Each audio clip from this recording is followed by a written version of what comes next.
Hey everyone, you guys want to know the number one reason why people conflict, why people argue or they fight? It's because one person, usually both people, didn't get what they wanted.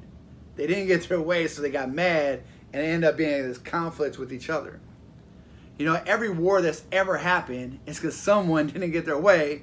They wanted something, the other person said, no, you're not taking this. And so they got in this big, huge fight. I mean, it's happened in relationships. It's happened with our family members. It's even happened in the church.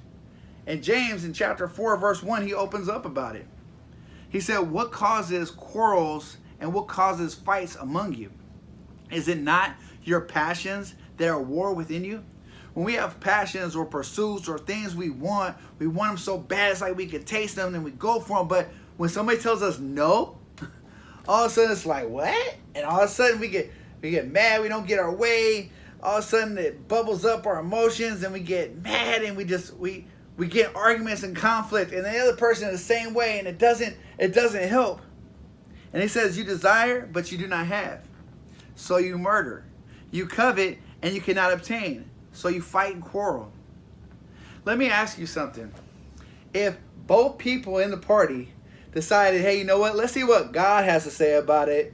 Let's see what God's way is instead of what my way is. They couldn't fight because they could be united on one purpose, one will, and one way. So the next time you're arguing with someone, next time you're fighting with somebody, stop for a minute, pray, ask God with them, say, hey, you know what?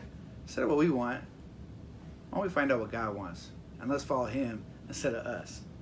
All right, family, you guys have a blessed day.